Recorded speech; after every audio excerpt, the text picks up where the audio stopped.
In recent weeks, I've been asking for suggestions about sermons to be included in a book of sermons that I'm putting together. And to my surprise, the sermon that got the most votes was a sermon I preached prior to the presidential election in 2012. Some people have even suggested that I preach it again.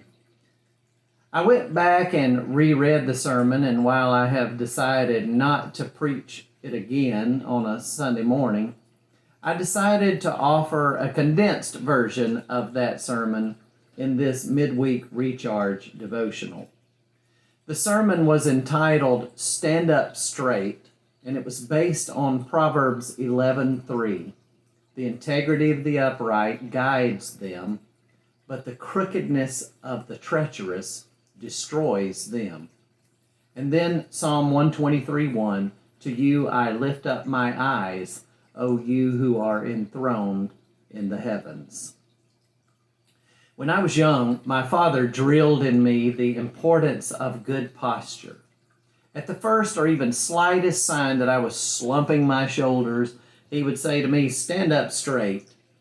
It was something that was drilled into him by his father. He just could not stand to see anyone slumping over or leaning to the right or to the left. And he never hesitated to call me on it even long after I was grown.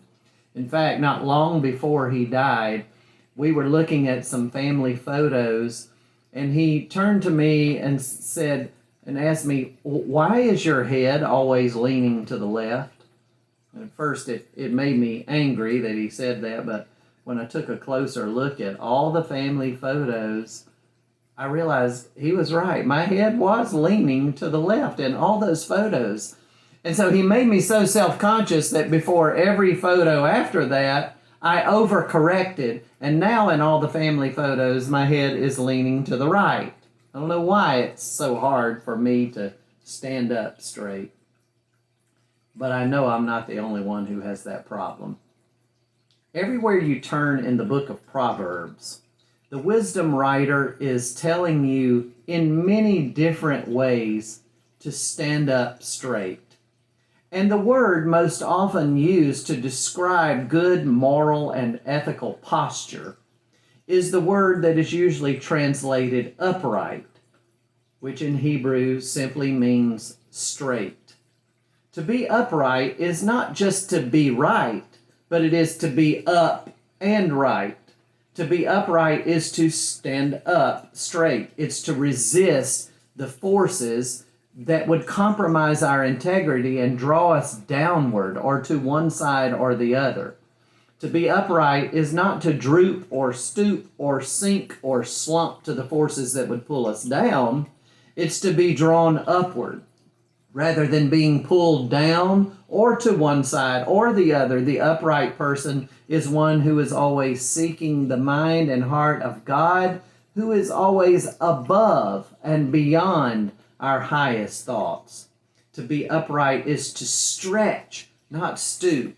It's to take the high road, not the low road. It is to let God and God alone define who we are, what we do, how we think, and how we live. And yes, even how we vote. Unless you've been living under a rock, you know that in just a few weeks there will be an election. And obviously, if you vote, and I hope you will, you're going to have to choose sides. But what I'm talking about is not primarily about the choice you make. It's primarily about the process by which you make the choice.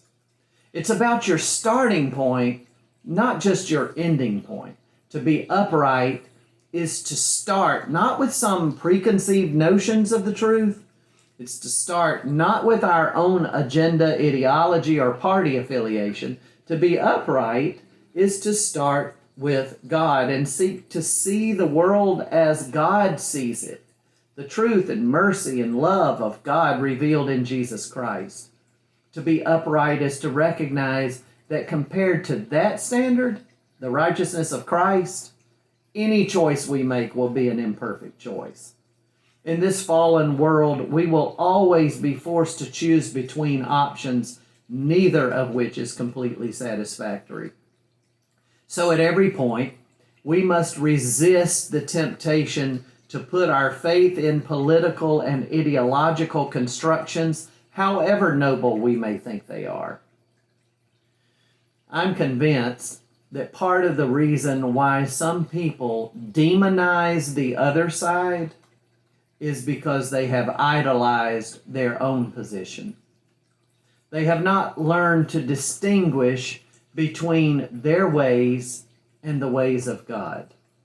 The point is that if we expect any person or party or organization or ideology to completely reflect the nature and character of God, then we will be sadly and certainly disappointed. As people of God, we must always remember that all candidates are flawed, all ideologies are incomplete, all organizations are impure, all party platforms are compromises, and all voters, including ourselves, have blind spots and prejudices and biases and flaws of our own. We live in a broken, fearful, fallen, sinful world. To be upright is not necessarily to declare one side completely right and the other completely wrong, but to declare that both sides are broken and neither side is completely right on every issue. Now, that does not mean that we should not choose sides. It is important for the people of God to take a stand. So we go ahead and we sign our petitions and we join organizations, or we get involved in the community, or we seek to influence the political process by voting based on the information that we have. But we always remember in the final analysis that the issues we face are often immensely complex and our knowledge is always incomplete. Moreover, as sinful human beings, we have to face the fact that we contribute to the infection of the very systems we deplore. Our understanding of the truth of God is always limited and incomplete. So those who are upright take their stands and make their choices and vote their consciences. But they do so with great humility, realizing that God's ways and thoughts are infinitely beyond our ability to comprehend. That is why I believe with every fiber of my being that what honors God even more than the positions we take on any given issue is the desire of our hearts to seek God's way first and to know and do God's will above all else. Because being a Christian in the final analysis is not so much a place to stand, but a path in which to walk. We live in a world in which the lines have been drawn, the litmus tests have been established, the buzzwords have been identified, and the labels have been assigned. And the people of God are constantly being forced to choose sides and take positions that might win them the favor of one side and might invite the scorn of the other side. Sometimes not even stopping for a moment to consider how God is above it all. I'm longing and praying and working for the day when we as God's people become more concerned about being on God's side than we are about proving that God is on our side. I long for the day when we can acknowledge that the truth of God cannot be contained by any ideology or label, when we are as quick to acknowledge our own blind spots and sins as we are to acknowledge the blind spots and sins of those who disagree with us. When we get out of our echo chambers long enough to quit letting the ideologues on either side define who we are or what we do. When we refuse to let the gravitational forces around us pull us downward, but instead when we stand up straight, being drawn upward to a God who will not be defined by our political positions or contained by our theological constructions. A God whose truth is infinitely higher than our perception of it. A God whose righteousness is always more than our highest or noblest intentions. Now, I realize that some people may hear this as an attempt to straddle the fence and have it both ways. But as I understand it, to be upright is not to have it both ways. It is to have it neither way. It is to seek another way, a higher way, a better way, a greater way, God's way. Even when God's way might mean parting company with people whose approval we would do almost anything to get. To be upright is not to straddle the fence. It is to climb the fence, being drawn upward, rising above it all, scaling the utmost height, pressing on the upward way, seeking the mind and heart of God, whose ways and thoughts are infinitely higher than ours, trying to see the world from the upward view. So I tell you what my Father told me: stand up straight, be upright, look not to one side or the other, look above, open your mind and heart above all else to the will and way of God. Saturate your heart with the truth of God, revealed in Scripture and personified in Jesus Christ.